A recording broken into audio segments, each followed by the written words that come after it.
Well, tonight's guests are people who have been involved with the school for many, many, many years. It's really a privilege to welcome Josh Watson, who is a North House instructor and a Cook County local, as we say up here, who showed up to hang out with Bob in the very early days of his birding career. I'll let them tell that story. But one of the most important parts of the continuing tradition of craft education is passing on those skills to the next generation. And so we're delighted that Josh is here to be part of how Bob passes on his knowledge and his experience, and we're able to continue offering birding experiences through North House. So thank you so much for joining us from Montana, Josh. And of course, tonight's featured guest is none other than Bob Janssen. Bob has been teaching at North House for, we discuss it every time he comes, but we're pretty sure it's well more than 20 years. And the school is only 24 years old. So he's been with us for a really long time. And in fact, Bob notes that he's been coming to the North Shore since the highway was gravel. You'll have to tell us more about that, Bob. And Bob has traveled the entire state of Minnesota in pursuit of his passion, birds. He's the past president of the Minnesota Ornithologists Union, and Bob has served as the editor of the MOU journal, The Loon, for over 38 years and has received multiple awards for his birding efforts. Bob has been actively involved in numerous bird surveys around the state, including of all of Minnesota's state parks and over 50 scientific and natural areas. Bob has also published 3 books on Minnesota birds, and we are absolutely delighted to have you with us this evening. Bob, thanks so much for joining us. It's wonderful to be here. May I make one slight correction? Absolutely. I've printed 5 books. 5 books. We will update the website. So I'm going to turn things over to Josh, who is going to lead the conversation tonight. Josh, it's all you.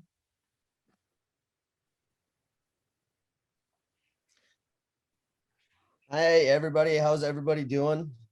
It's good to see everyone. It's been a while. I know a few of you, some of you I don't know. Bob, I have known since, gosh, I think I was 11 or 12. I met him, that was almost 20 years ago now. At a North House folk school event. I think it was the very first Autumn Migrations Festival. I don't know if I'm still on. I'm still here. You're good, Josh. You're still here. People want to look at you guys, not me.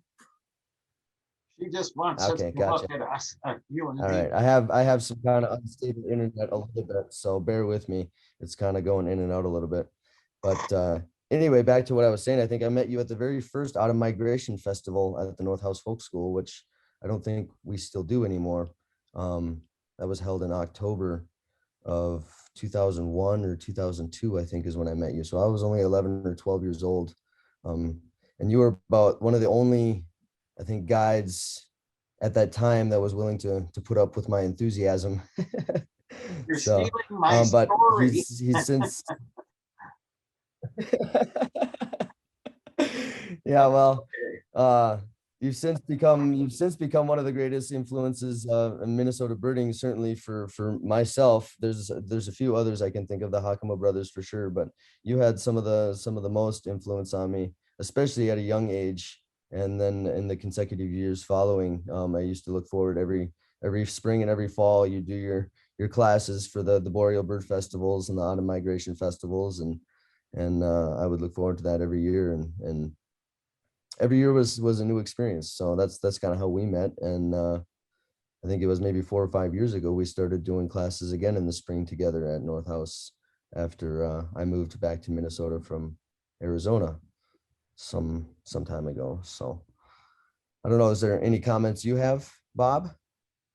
Well, I just remember very well the things you're talking about. And I remember this little 12-year-old kid who was very talkative, but who I was really impressed with, who at age 12 could talk circles around me when it came to birds, especially about Cook County. But I do remember one little negative And that was that North House, people at North House would say, gee, this young kid is hanging around all the time. What are we going to do with him? And I said, how about giving him to me? And I said, would it be all right if I took him on the bus with me? And that was the best Yeah. thing I ever did, was load you on the bus, and you came with me on every bus trip that we had. Yep. You were Yep. registered for the class or not. It's really a great way to meet you. So I found out something to do with you, and we found out something to do with each other, which was great. Yep. But I've never, For sure. if you were the expert on Cook County birds, and I thought I knew a lot about Cook County birds, but that's what really impressed me. So Wow. it's up Well, to thank you. you. Pat, Thank go you very ahead. much. Well, I learned a lot from you and from the Hakama brothers on how to pursue it, and living there, you know, full time growing up there, that I had knowledge of where to go. I just had to you know, learn from you guys on those festivals on what I was looking for and when and why, and you know, the pieces after a while started to come together. So we have an interview tonight between you and I. Should we just jump right into it? You ready? I love it. As long as the questions stay fairly close to birds, I can talk birds 24/7, but if you want to get away and ask any kind of question you want to ask, but I think the people are here to hear about birds maybe, but go ahead, start off. Sure. Well, I mean, they've kind of heard a little bit about how I met you and kind of those early days, but your story starts way before my story. So, tell us about your story. How did you get into birding? You know, where did you begin? Well, I knew you were going to ask me that question because everybody asked me that question. How did you get into birding? And some people want to. What? People want to know. They want to know. They want to know. Okay, so here's the best way I can tell it. I've been interested in birds. Well, I'm 89 years old, and I've been interested in birds since I was 4 or 5. And what happened when I was a little kid was we lived in South Minneapolis on Drew Avenue, and I was learning how to ride a 2-wheel bike. And I was riding around, and of course there were lots of fields and wetlands and stuff around, and a few blocks away was a little wetland and a grassy area around it. And I was riding around there, and this bird flushed right smack in my face. And it was a meadowlark. Now, don't ask me if it was in the eastern or western part, but it flushed right into my face. Anymore, Bob. And it was beautiful. And I there he is. And I ran home on my, I didn't run home. I rode home on my bike and said, my mom, I saw a meadowlark, and she was very supportive. She said, gee, that's just great. But the point of the story is, how did I know it was a meadowlark? I never looked at a bird book in my life. Yeah. So that stuck with me. So, but from that time on, I have been interested in birds, and it just grew. When I had my tonsils out at age 10, my dad gave me a book, Birds of America, and I read that from cover to cover. When I was 13, I got on the streetcar every Saturday after school and would drive down to downtown Minneapolis and look in the bookstore for bird books. And I could go on and on, but I developed a little pathway along Minnehaha Creek where I would go look at birds as much as I could. In fact, I leave sometimes after school and I get lost down there. And my dad had this really high whistle where he put his fingers in between his lips, and you could hear him whistle for a mile away, and he'd whistle and he'd say, "You want dinner, get yourself home," and he'd whistle. So I'd have to quit bird watching and come home and eat. But those were my early days. At 15, the state of Minnesota, you didn't have to do a thing to drive a car other than go down to the courthouse, sign your name to a form, and you could go drive a car. Well, I bought a 1935 Ford, and I drove. I wanted to always get close to the Minnesota River because that's where my dad took me duck hunting down in a lake called Rice Lake, right near Shakopee. And to bring you 80 some years later, day before yesterday, on that exact lake, I saw a whimbrel, which was a first for me for Hennepin County. So on that lake, I set up when I was 15 years old. I set up a little blind and a chair, and I learned shorebirds there. So that's kind of how I got started at birding. Those are the highlights. There are many, many in between, but I could tell all kinds of stories. I can't hear you. You're not coming through. There we go. There you All right, go. can you? All right. So that is pretty cool. That's a crazy story.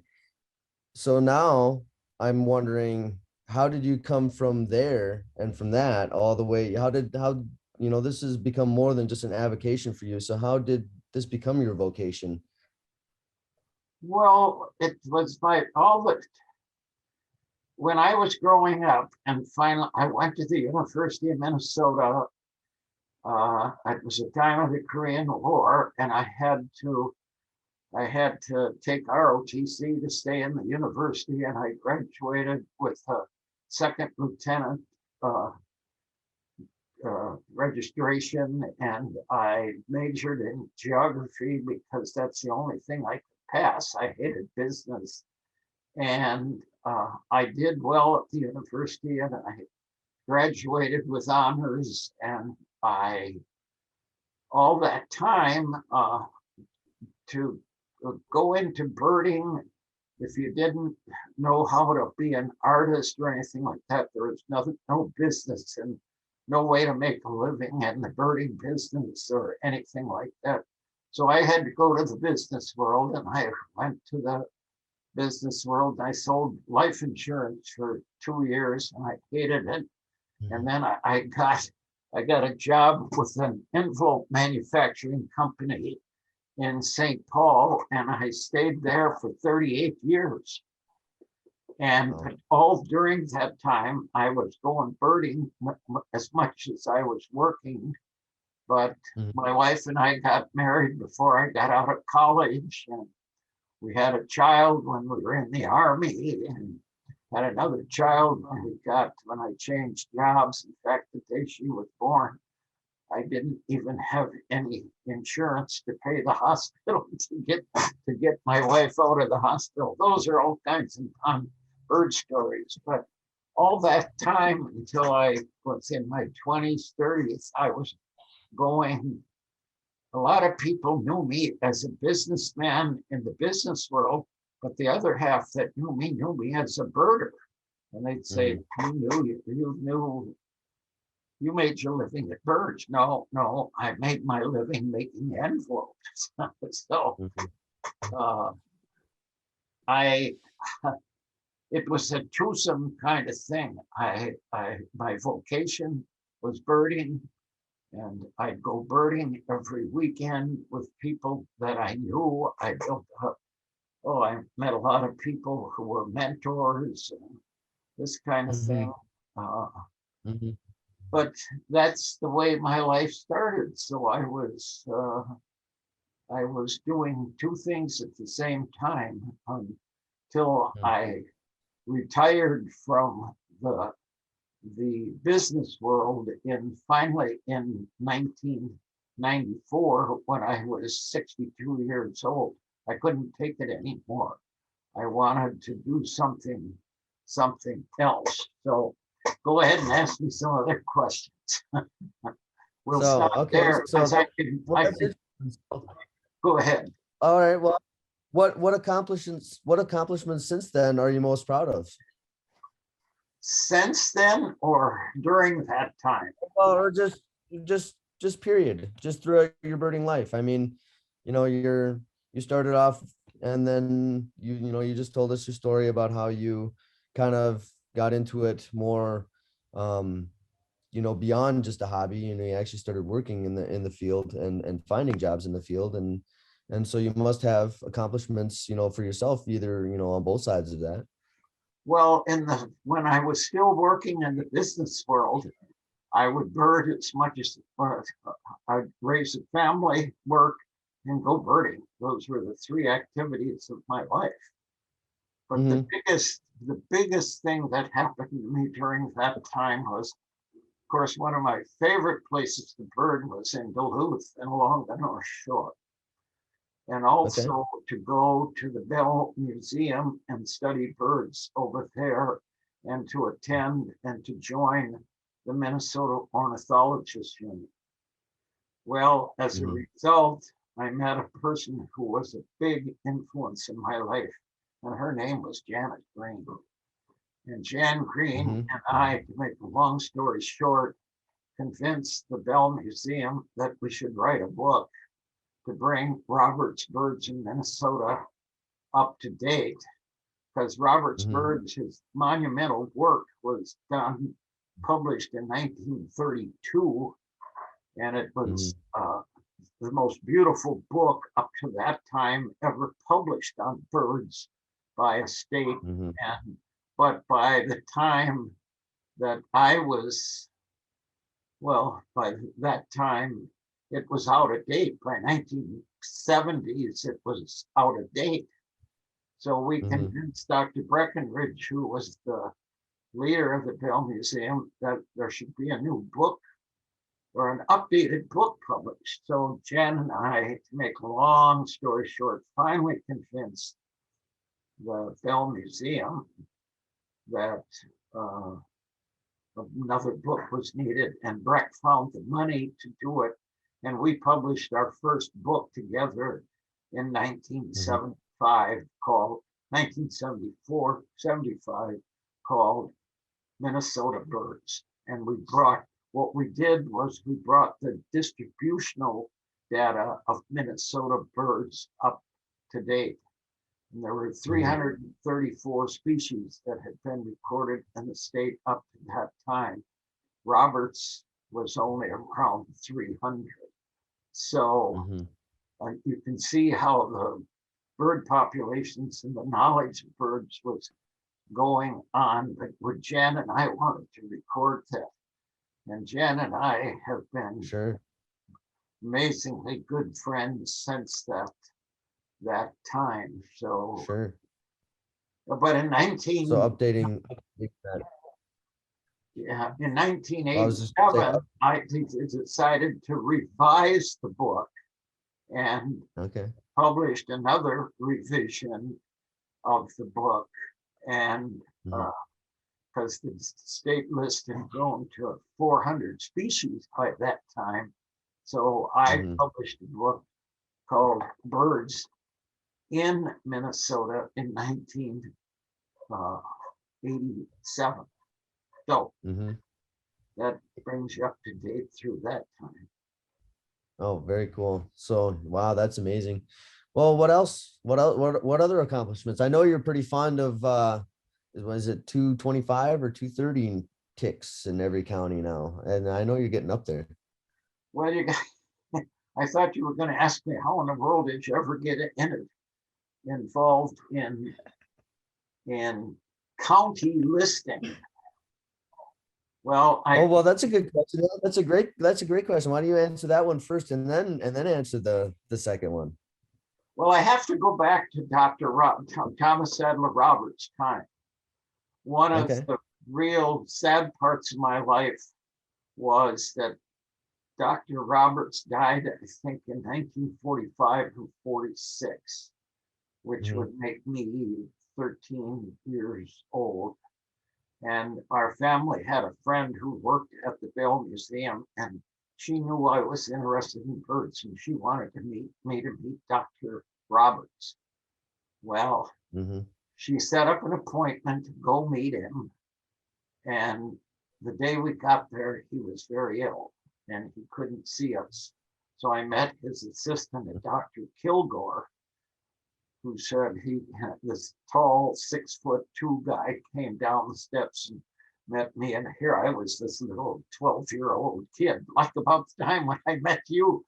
Yeah. And he said, I hear you know a lot about birds. And I said, yeah, and he pulled out, he took me upstairs in the trays of dead birds and pulled out a tray of unusual or hard to identify fall warblers.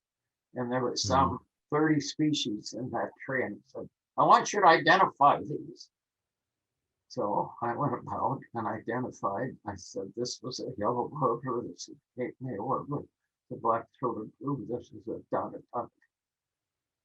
And at the end, he said, what was your name? He said, Bobby Janssen. I said, Bobby for some reason. He said, you named every one of them right. So I guess I made my name at the Bell Museum from that time. But I got very interested in Dr. Roberts and the birds of Minnesota at that time. And that's kind of backing up from when Jan Green and I wanted to rewrite the book. But at age 13, I took the streetcar downtown Minneapolis, and Powers Bookstore had one volume of Birds of Minnesota by Roberts left, and it was $15. Well, that was a year's salary of mowing lawns for me, but went home, got 15 bucks and bought the book. And I still got them sitting on the shelf behind me that you can see there. But I read Roberts, everything I could possibly read about Roberts. Now, to make a long story short, one of the little pamphlets or someplace in an autobiography or biography of Roberts, he made the statement that every time I cross into, he was originally from Ohio or Pennsylvania or somewhere out east, and he moved. He was a doctor, but he wanted to get out of the medical field and get into the outdoor bird field. Why, how, I'm not sure. But I would read everything I could about him. And there was one place in there, and here now you people from Iowa, don't get upset with me, but he said, or he was quoted as saying, every time I crossed the border into Wisconsin, Iowa, or South Dakota, birds lost their glow. And for a 13-year-old kid, that just wrapped right around my brain. And I said, I loved Minnesota. So even at that age, that I really wanted an excuse to stay in Minnesota. And that's been my excuse for 80-some years, is just reading that.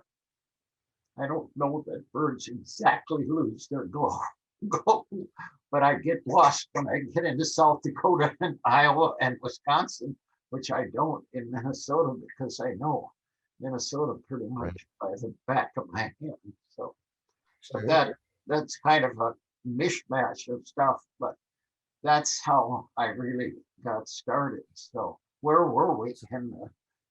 So that's how you got started listing then. That and I suppose distribution of species at different seasons, I would imagine probably had something to do with, not just state listing, but keeping a list for every county in the state, and the accomplishments you've made through that too. Well, Robert's book was listed by county. Mhm. Robert's book was listed. He had people around the state who lived in counties, and they of course they didn't travel in the early 20th century very much. They birded in their own area, and it was done by county. And that just Mhm. intrigued the heck out of me. And going way ahead, I was a geography major in college, so geography and birds just went together. I wasn't Sure. interested really in the biology of birds. I was interested in the geography of birds, Mhm. Mhm. where they were Mhm. found, when you Mhm. found them, how many you found, Yeah. and that kind of thing. And that's how that all came about. But there's one little side issue. We formulated a club called the Avian Club that met Mhm. out of Benilde High School. And there were 5 or 6 of us, and there was even a girl in our group, if you can imagine that. uh, one of the fellows in there, his name was Bill Piper. And one day he came on a bird trip with us. We'd bird around the Minnesota River Valley. And he came, and I don't know if we'd been down somewhere to Frontenac or somewhere, but he had this notebook with him. And this notebook had 87 checklists in it. 87. If that means anything to you, there's 87 counties in Minnesota. Yep. And we Yep. all thought he was absolutely out of his mind. Oh, yeah, I'm going to keep track of birds by 87 counties. Well, a good mentor of mine, whose name was Ray Glassell, and I can tell you many stories about him later on or Mhm. in time. Mhm. To make a long story short, Ray and I gobbled up the idea of going birding by county. And Mhm. from the early 70s till Ray died in 1999, we would visit and try to visit a new county every weekend. We'd try to get into every county in Minnesota each year, and we created books called coloring books, where we had maps of Minnesota by the county, and we got to color in the birds we would see by county. And Kim Mhm. Eckert used to kid us. So, oh, there's the 2 guys with the coloring book, you know. And he said, you spend as much time coloring in counties as you do looking at birds. So, you're reminding me of all kinds of That's things. pretty funny. So, That's pretty so funny. go ahead, ask another question. So, but that's how I got interested in county listing and county listings and the boundaries of Minnesota. I just have one thing to say. I know that birds couldn't pay any less attention to county lines. And when people ask me, how do you account for that? And I say, Mhm. but people do. Mhm. People keep track of things by county. So that's how I Mhm. justify it. Sure. Sure. Well, it is interesting. I think it is, what is it, Pipestone County, way in the southwest? Is that the only county in the state that does not have a record for pileated woodpecker, I think, which stuff No, like that is yeah, interesting. I And you think won't, I can't remember. I'd have to look at my map. I think it might be I think Nobles there's County, one but county, it's one of the 3 or 4 counties in the south. one of those counties in the southwest, and you wouldn't know things like that without county listing. That's just interesting because it's a fairly prevalent bird most places in the state. But down in that area over there where you get into that southwest corner where there's not a whole lot of woodland, they're really tough to find. Affiliated woodpeckers are rare in the south, 4 Yep. southwest corners of Minnesota. Yep. So interesting. Well, you've told us all these stories. What do you look back on and wish you would have done or changed? What do I wish I had done? Well, I wish I had seen a black vulture.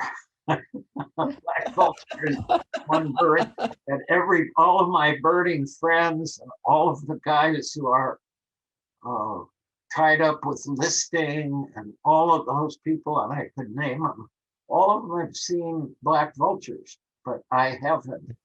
I think they're Nope. all ganging up against me just to make sure I don't see one. Well, if I recall, though, you made good on black-throated gray warbler last year, which I think was one of your nemesis for a while there too, was it not? That's absolutely right. Yeah. Well, that just leads into another question then. Tell us about some of the more rare and interesting birds you've seen, and what makes them rare and interesting to you. Well, of course, when anybody mentions rare birds in Minnesota, one bird pops into my mind, and it's, of course, has to do with the North Shore and Devil's Track Lake. I know. And some of the people from up there may remember Ken and Molly Hoffman, who were two of the most outstanding birding people you'd ever want to know. And I got to be very good friends with them.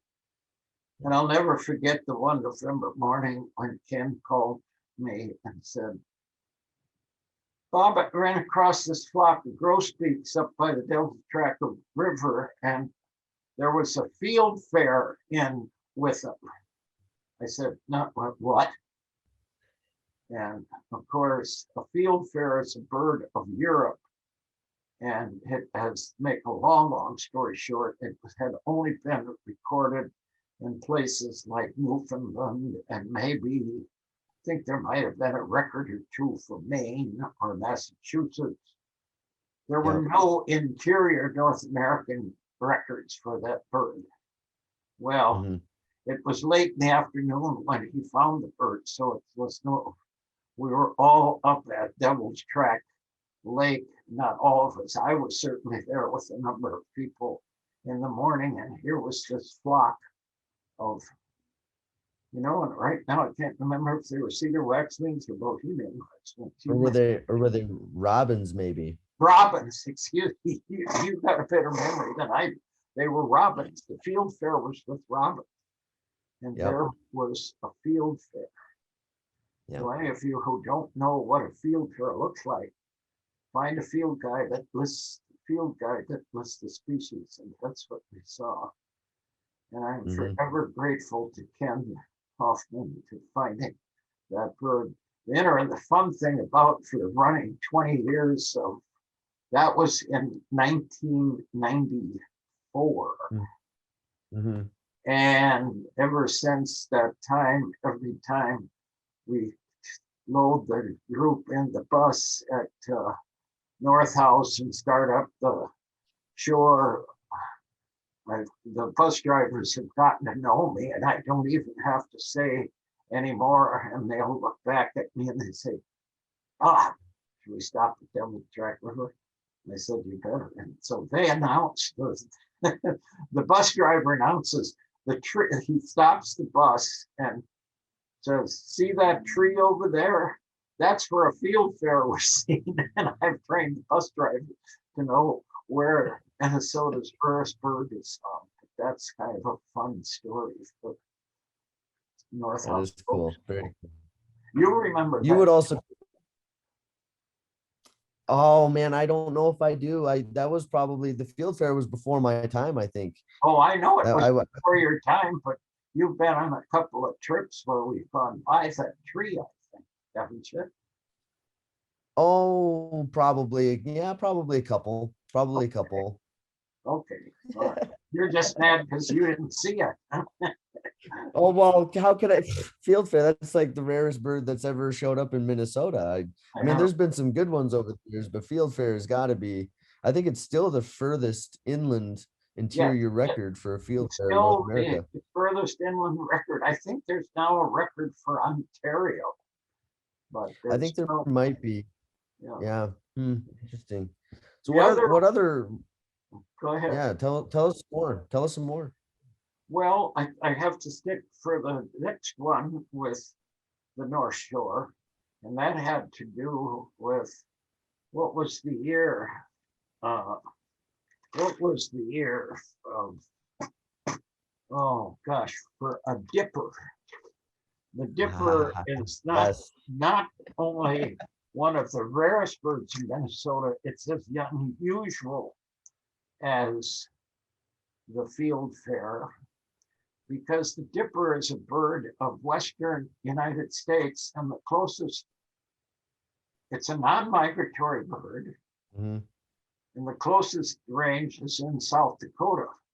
mhm. They've been Way, recorded up, way in the west of South Dakota too. yes, right, but Yeah. they've been recorded in Minnesota along the Temperance River.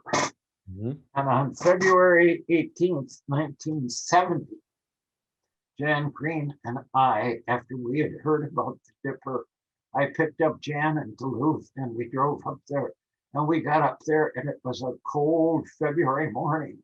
And here, standing on the ice, was a dipper. And don't think I did, that's 30, that's 50, 51 years ago. It Mhm. seems like it was yesterday. Wow. Wow. The other Now that's side, now yeah, you and only a few other people saw that bird. So that was the only confirmed record by Minnesota birders, was it not? All the others were, I mean, maybe well, some of them. they kept reporting there was also records of dippers on one other river. What's the river? Is it the Poplar River? Popular River, I think, had a record. Poplar River is just to the north. That's in Lutzen. Yeah, And then the Temperance is comes through just south of Tofty there. And I yeah. think they had some records maybe on the Cascade further north too. But you were the only one, you and Jan, I think, were the only ones to photograph American Dipper. Jan photographed it. Yeah, Hmm. I didn't know how to run a camera. That was over 50 years ago, was it not? Yep, over 50 years ago. Wow, Yeah. it was quite an experience. My Well, other, I want to hear about your whooping crane. oh Lordy. Well, the whooping crane, this was when I started editing the Loon in 1959. And of course, as time went on, I built a cadre of people who got in touch with me and reported birds and Agassiz Refuge and stuff up that way. People the, always got in touch with me when any birds, like, rare birds were around. Well, Mhm. Agassiz Refuge, I got a call. We got a whooping crane up here, and this was in October. I forget the year. I should have written it down, but I can't remember. When you get as old as me, you kind of forget sometimes the dates, but I don't forget the birth. But so I think that was on a Wednesday or Thursday. And I said, I was, of course, working, couldn't get off the middle of the week, but at midnight on on Friday night, four of us got in the car and we drove up to Agassiz Refuge. And because the birds would come, they would roost in a certain place and they'd come out Mhm. in the morning. Mhm. Well, we got there at 5, 6 o'clock in the morning after a 6-hour ride. And we got there and we looked and we looked and we looked and we looked. No whooping crane. Oh, God. What a disappointment. We looked all over that area we saw thousands of sandhill cranes, Yeah. but we didn't see the whooping crane. So we all went home. We stayed around all day long. We drove home. We got home about midnight that night, and our wives were mad at us. Where the heck have you been? And you've been gone for 24 hours. Well, it was a real big disappointment. Yeah. 4 days later, phone line. Whooping crane showed up, but this time it's in Ottertail County. Oh, wow. So to make a long story short, we performed the same thing. The birds were coming out of a part of the refuge, and we all lined up. There were about 20, 30 people, and we lined up. And I took one of the end places. I don't know why. That's just where they put me. I don't know. And because everybody wanted to stand in the middle where the main parts of the birds came out. Mhm. I was standing way, way off the main track. And the cranes started coming out when it started getting light, and sandhills started coming out. No whooping crane. I was standing way down at the bottom. And all of a sudden, 4 or 5 cranes, and in with them was a pure white whooping crane. Wow. I hollered. By the time the other people got down there, only 2 or 3 of us had seen, and I forget who they were, only 2 or 3 of us had seen the whooping crane. Wow. So there were 30 people were saying, oh, and I think Ray Glassel was with me. We felt pretty good. Yeah, I bet you did.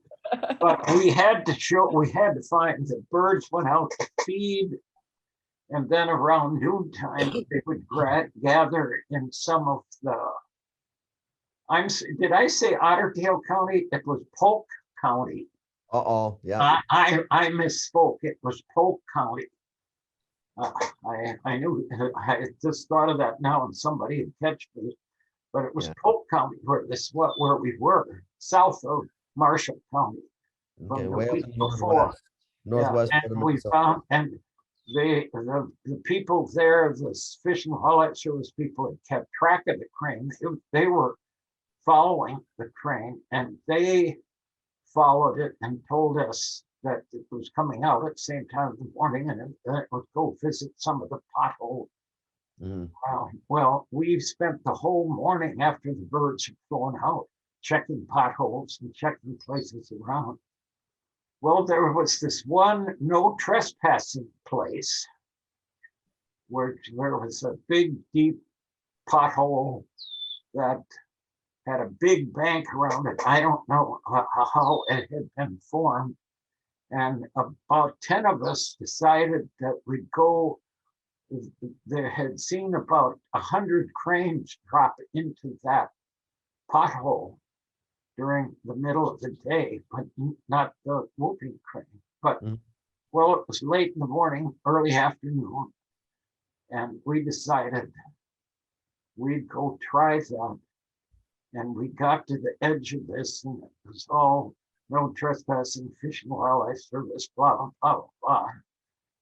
We walked up to the edge of this, and we all decided, well, if we got there and chased all these birds away, we might miss it. So we crawled up on our bellies up the hillside, and we peeked over the edge. Wow. And there were 100 whooping crane, 100 sandhill crane, and 1 whooping crane. Wow. Wow. 30 people got to see it. So I got to see it twice in one day. That's pretty cool. That's pretty cool. What I find interesting with that bird is Minnesota has now made it impossible to count the whooping cranes. They're saying they're not established. I mean, anymore. I mean, obviously the bird you saw is before that time, but that was an unbanded bird from Canada that had come down with the cranes. So that's pretty cool. That was like my experience with the common crane in Nebraska. Yeah. Well, That's another story. So any other rarities you want to tell us about, or maybe you want to tell some folks what makes a bird rare to you, or what makes it interesting? Can I tell one more rare bird story? Absolutely. Well, this is jumping ahead a little, but after I had retired, the company that I worked for 38 years didn't have a good retirement policy, so I knew I needed to work. And I tried to find a job in various places, and finally, one afternoon, I was kind of getting despondent. I needed to go to work because we run out of money. I got my phone rang on a nice June afternoon, and there's this beautiful feminine voice on the other end of the line said, "Mr. Janssen," and I guess she had known me because I was editor of the Moon, and she said, "My name is, I forget it right now, but I'm with the state park. Okay. And do you know of anybody who would like to start bird surveys in the Minnesota State Parks?" And it took me about a nanosecond to say, "How about me?"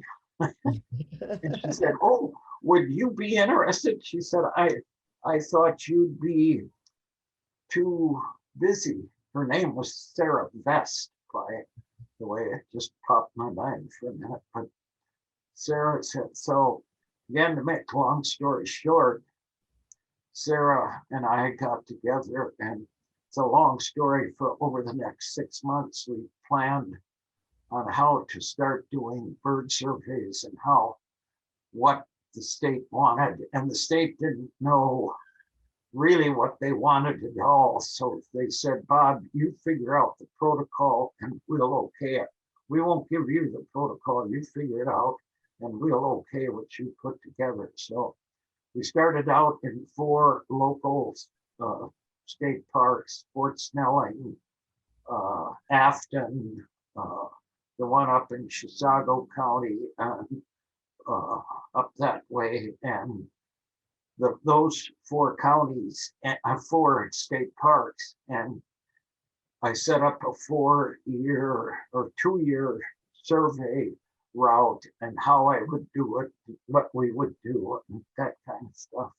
And after I'd done it for a couple of years or a year and a half, and I had turned in a lot of my workings to the head people at the state park, that looks like pretty good stuff, but I think we ought to check on this Janssen guy and see if he's cheating.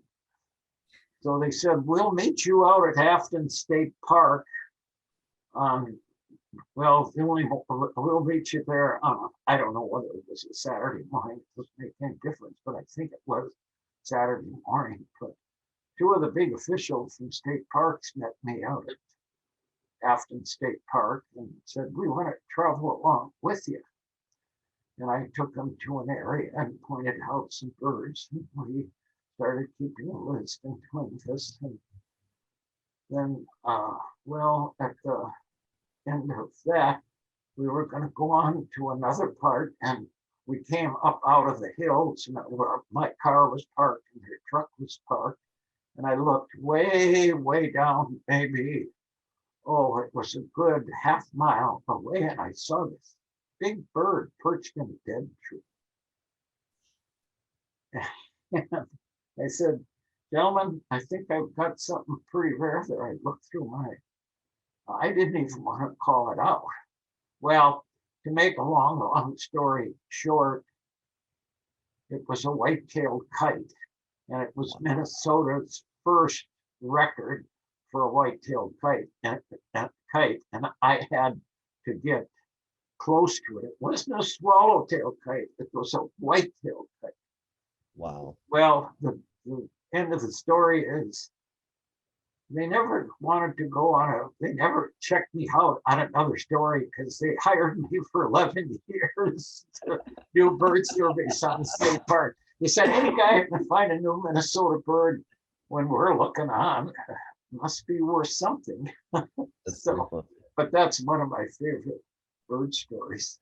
Wow. But that was really cool. A rare bird.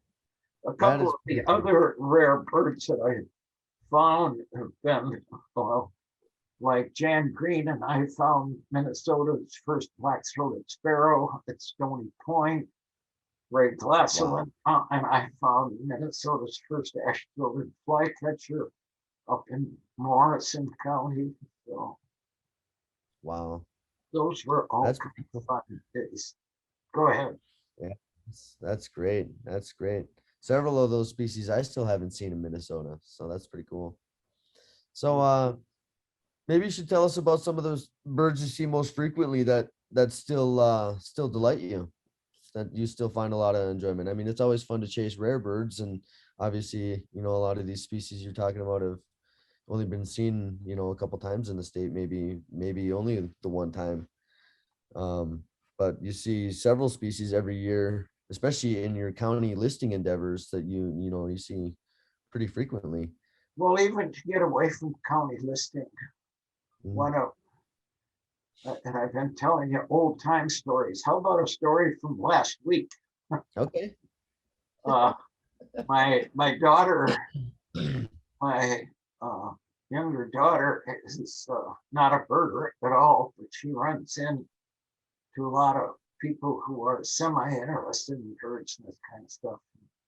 They said, when are you going to let your dad take us out birding sometime? Or we'd like to learn about birds. Oh, don't talk to me about that, she'll say.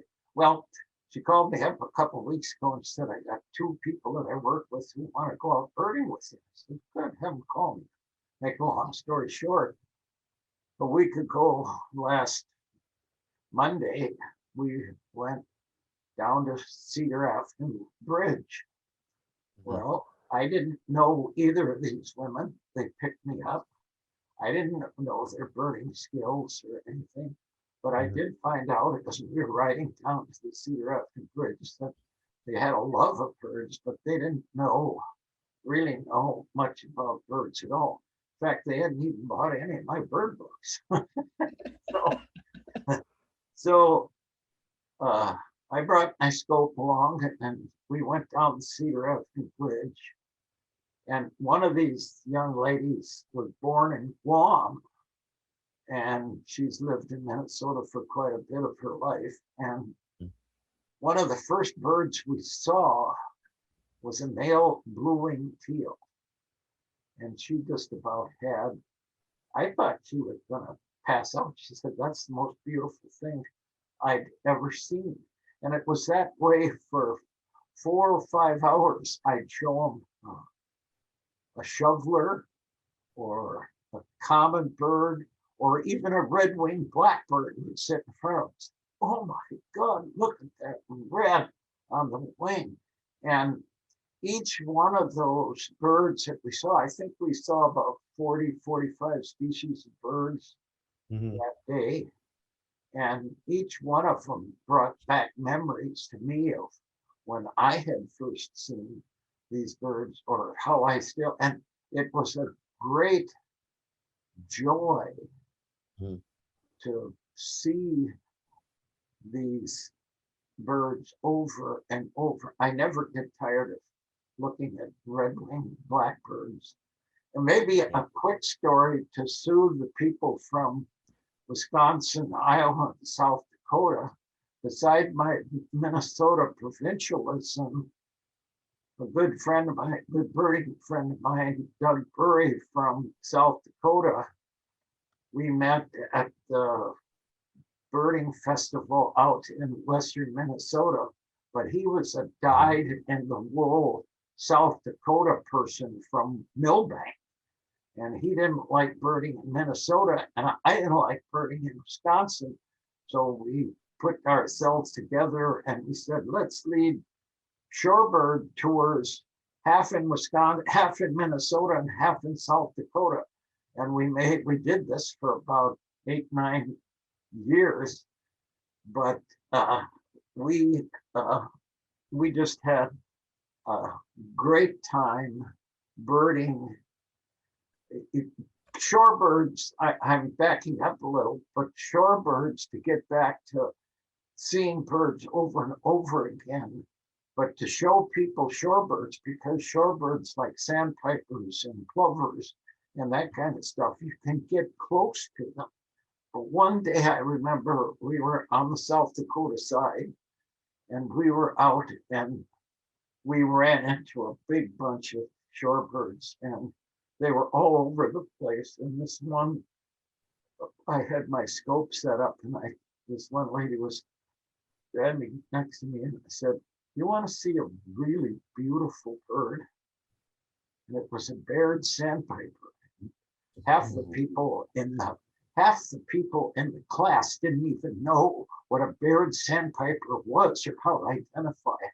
And this bird was 30 feet away from my scope. And I put the scope on it. And by the time she got through looking in that scope, she knew every field mark of a Baird sandpiper: black bill, black legs, extended tail cover, and all of that kind of stuff. And she was just ecstatic. You would think that she married the King of England to see that Baird sandpiper. But I mean, every Baird sandpiper I see now, which are few and far between, but still, I think of that first look for her at seeing that. And that happens regularly. Doesn't have to be a rare bird to really bring back. I mean, for me to look at a Blackburnian warbler, I mean, I agree. I agree with you 100%. That's one of the things that gets me excited about the distribution in county listing too. I mean, you and John Hockamon and a couple of the other Minnesota birders really kind of instilled that in me. But it helped promote just, being able to, not always just searching for the next rarity and not just, in it for the listing, but to kind of go back over some of the species you see in abundance, on a regular basis, and looking forward to, certain migration periods when you get those shorebirds coming through and you get the spring and fall warblers and some of those different groups. I mean, that was always really fun for me. I always really enjoyed that. And being able to do that in different parts of the state throughout the year was always fun too, because you get to explore at the same time as you get to enjoy all these wonderful species of birds. Right. So, well, we're going to ask, I think, maybe one or two more questions, and then we're going to take some audience questions. So if any audience folks have any questions, you can type those in, and then we'll get to those questions here in a few minutes. I'm thinking we can either go over near miss stories for. I'm sure you have some near miss stories, or we can. You've been visiting Minnesota birding places and birding for, gosh, what is it, 7 decades now? Almost 8. Almost 8 decades now. So maybe some changes that have that you've noticed over the years, over those 7, almost 8 decades. Anything specific? I think you'd mentioned to me in the past you're 60 years or 60 plus years in Dakota County, and then also I think it was one of those windmill operations. You picked up some interesting data at the base of one of those one time. Now, those are all kinds of sad stories about birds. I even hate to go into them. But sure. Well, we don't have to. I mean, you can go over near miss stories if you want, but it would be interesting, I think, to know kind of what you think over the last. Quickly, many of the people who are interested in birds have done breeding bird surveys, which have been going on in Minnesota for the past 60, 65 years. And I had the path that took you into Dakota County. And quickly you stop at 50 points every half mile on a 25-mile route. You'd stop and count the birds and keep track of them. And then they've been able to really judge populations of North American birds by these breeding bird surveys. But again, make a long story short, I did the Dakota County list. And when I started out in the mid 60s with that Dakota County survey, and by the early 70s, I think 71, 72, I was recording Western meadowlarks on every single one of the 50 stops. Wow. And this was south of, well, what's the town there? Again, sometimes names escape me, but this was near where Highway 35 runs through the whole area and to the east of there. Would this be near Hastings? Well, it was near Hastings, but it's south of there a little bit. But regardless, the points aren't that important. But the pandemic has stopped the breeding bird survey last year, but we're gonna do the breeding bird surveys again now in 2021, next month. Mhm. And I'll probably run that same route that I've run for over 60 years. Wow. At those 50 stops, I will not record a Western meadowlark. I can guarantee you. I might record one Eastern meadowlark.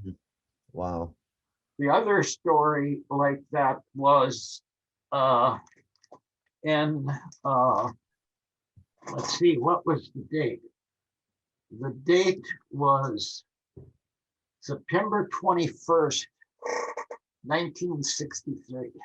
Mhm. Ray Glassell and I were out birding, and we decided to bird Whatmoy County near Madelia. And they had just constructed a few years earlier a television tower, what do you call them? Cell tower? Transmission tower. Sure. Well, we had reports that birds were getting killed at these. Well, again, I don't want to go into a lot of detail because the details are not going to be pleasant. But Ray Glassell and I picked up this was near the little town of Louisville. We picked up 978 dead birds. Wow. Including 2 yellow rails, just about every species of warbler that commonly occurred in Minnesota. There were probably 250 dead red-eyed vireos, etc. We picked them all up. They all got turned over to the Bell Museum as specimens. Sure. But wow. What I've found is in birding Minnesota, since I started, my first birding list was in 1947. Mm-hmm. I keep year lists and all kinds of lists. I'm a compulsive lister and all of that kind of stuff.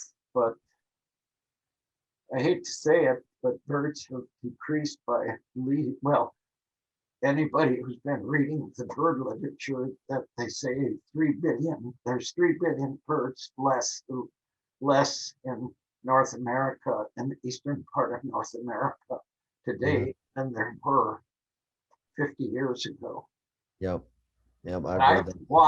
I've watched, unfortunately, I've been privy to this decrease in I want to say Minnesota birds, because it has been a decrease in Minnesota birds.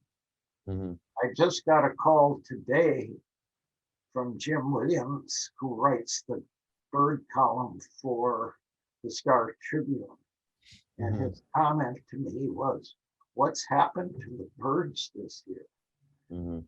And the only place where we seem to be getting any big good migration is along the western edge of the state. But it's been very, very slow in other parts. Shorebirds have been fairly good, but warblers, where we used to see 50 or 100 birds, we're seeing 1 and 2. Mm-hmm. So yeah, it's tragic. We need to do something to preserve habitat so that our grandkids, our great grandkids, and people coming after us have a chance to see birds. So for sure.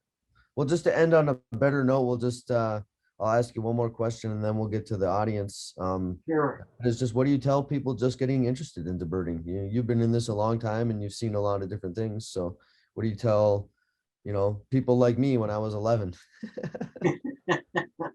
Well, The main thing that I would say, and on a positive note, is the neat thing about birds.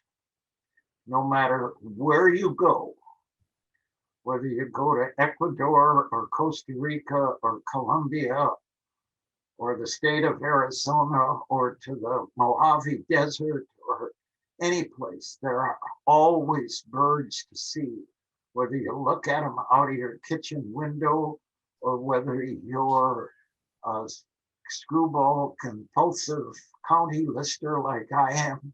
There's always birds to see and hear and to enjoy their beauty. So get out and go for their preservation so we can share this with future generations. They're still there, and those birds want to live as much as you and I do, but we need to preserve their habitat. For sure. Cool. So Awesome. that's what I told these two gals last Monday is keep looking at birds and keep hoping, doing things to preserve the habitat. Awesome. Well, very, very cool. Well, on that note, that's probably going to conclude what I have for questions. What does the audience have?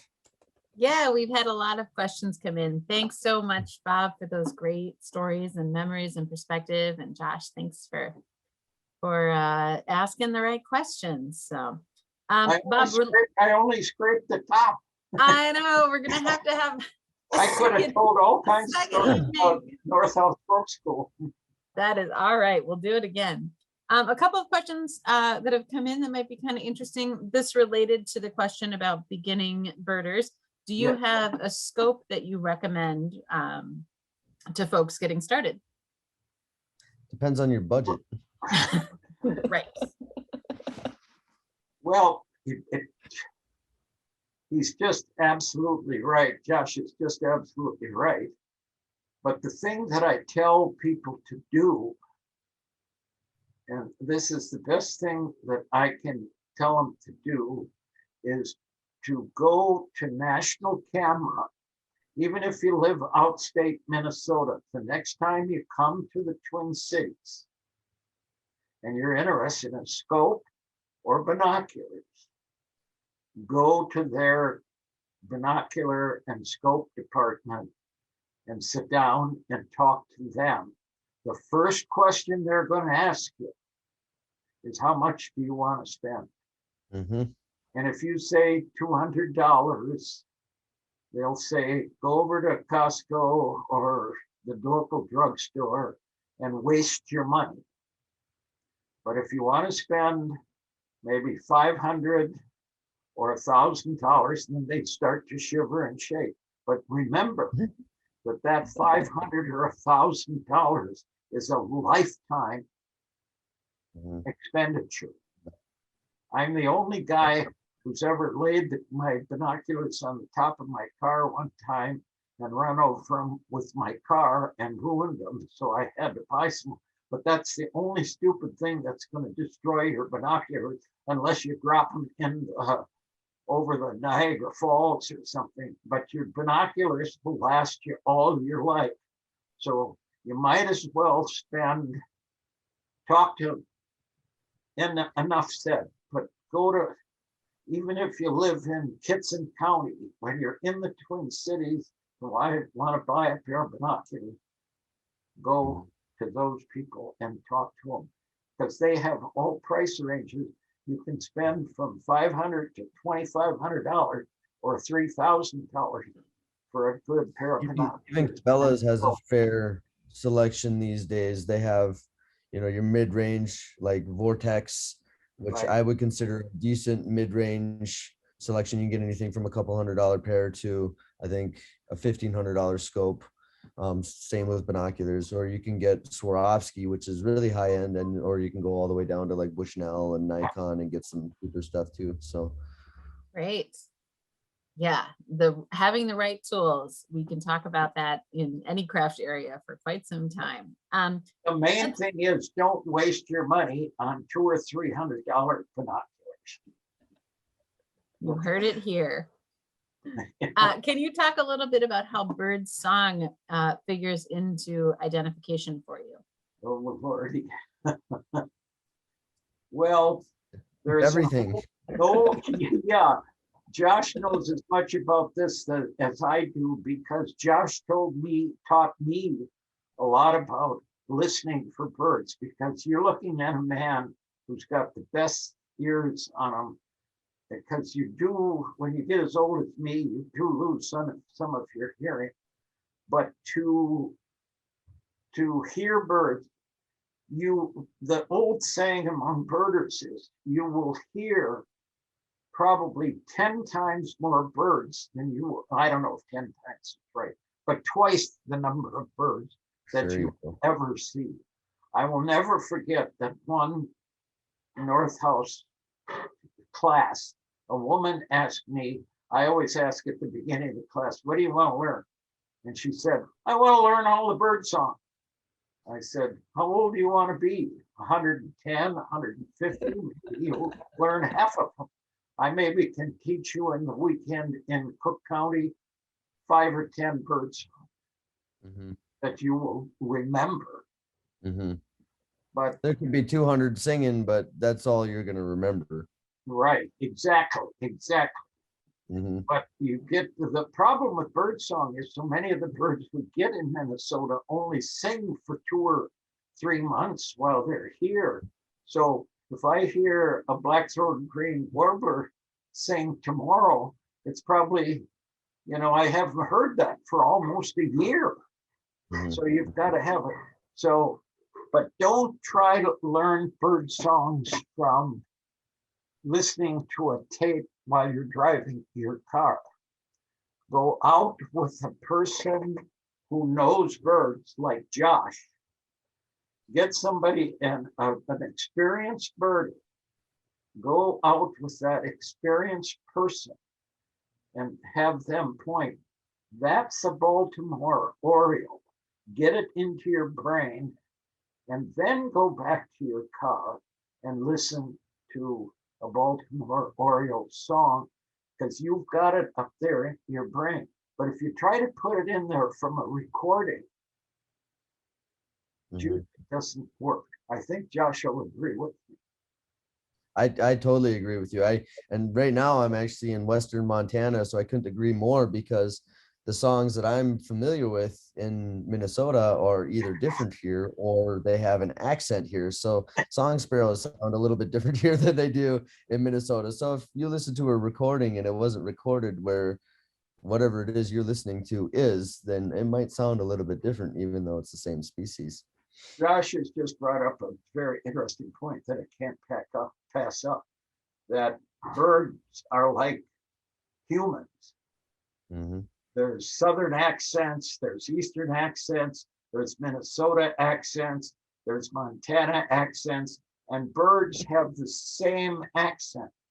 So that's another reason why I've stayed a provincial Minnesotan. I don't want to hear any of those East Coast song sparrows. I want Minnesota song sparrows. But that's the fun part of songs, is you learn all different kind of, what do you call it, dialects. So Very cool. Wow, I couldn't that's pass that one up. fascinating. Yeah. Okay, lots of good questions here. We'll maybe do 1 or 2 more, and then we'll let you be free men here. It's a very technical question, but you are the right guys to answer it. Some distinctions between the Western and Eastern meadowlark to help people correctly identify them. Let's say the call note.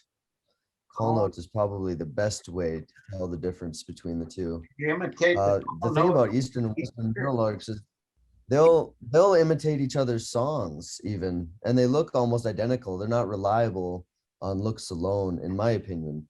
I always went off a call note. They sound a little bit different. They have let's see if I can, I don't know if I can play it on here or not. I can try to. Well, in Eastern, yeah, what to fill in what Josh is looking, an Eastern and Western, the call, you remember, two birds give out, they have their mating song and their call note. And a call note is usually to talk among themselves or to warn against prey or predators or something, not prey, but predators, but it's to warn. It's like an other alternate birds. sound to their song. Yeah, it's Yeah, the it's like an song. alternate sound to their song. Their song is primarily, a male song is primarily to attract a female. The call note is to primarily, remember I used the word primarily, but is to talk to other birds, to warn of predators, danger, etc., etc. Or I'm going this I way. can try playing it for you. An Eastern, I'll see if you, I see, tell me if you can hear this. This is an Eastern meadowlark. I don't know if you guys can hear that or not. So an Eastern would sound like that when they're doing their call note. And a Western would sound like this. See, there's quite a bit You of can kind of difference. tell that there's quite a bit of difference there. And that's about the biggest difference between the two species that there is, in my opinion. I don't think that, and I don't think either one imitates the call note that I know of. No, but they will imitate songs, but not call notes. So songs I've are heard. different, but they don't imitate each other's call notes. That's There all. you go, That's Ramona. I hope that helps. Right.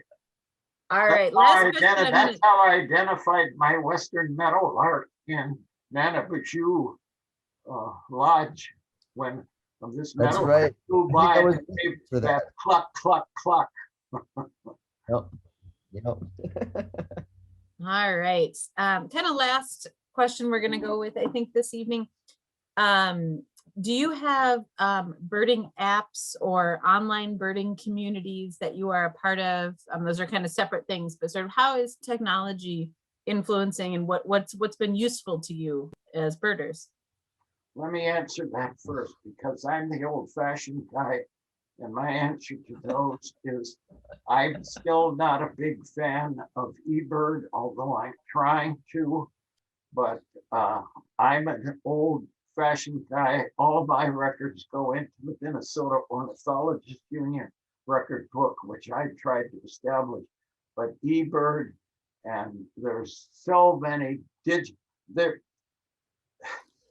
I digress for 30 seconds. I used to run a telephone service back in the 70s that informed people of birds around in the Twin City or Minnesota area. And I would update that every Thursday. Now you can get that information on rare birds within 30 seconds. Mm-hmm.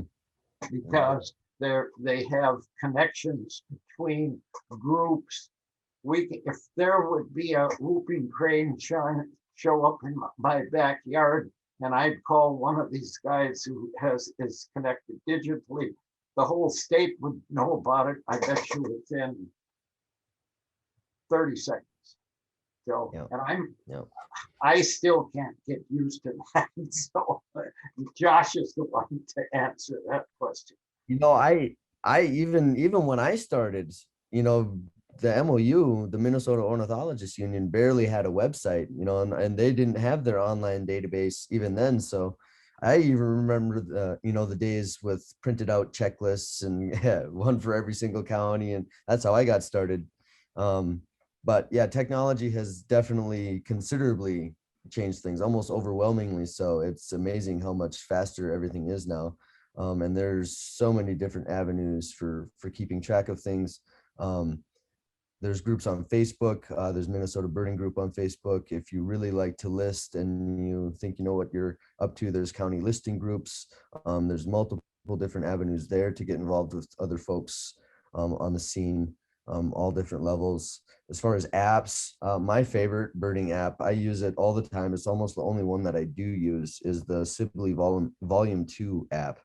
I've always loved the Sibley Bird Guide, and that just has everything on it.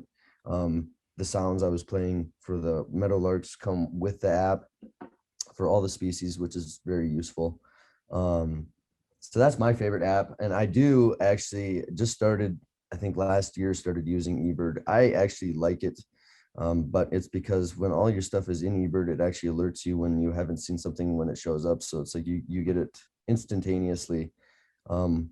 And it'll show you, what you need based on your lists, based on your entries. It keeps track of all your county data for you, no matter what state you're in.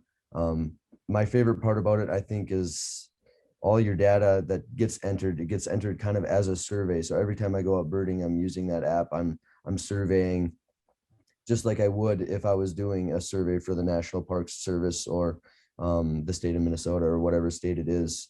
And I like that they're using regular people to collect this data. I think as time goes on and as people get better at it and more accurately, collect all this data, I think it's going to really help a lot of things for a lot of different species. So it's going to be really interesting how that goes.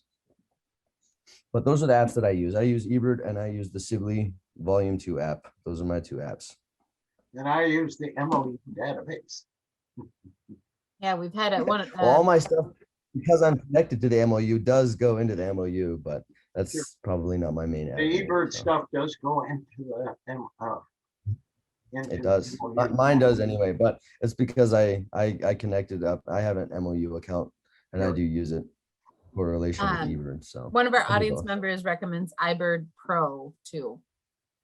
I actually do have that app as well. I don't use it as often, but it is a good app to get. So yeah, that one is another good app.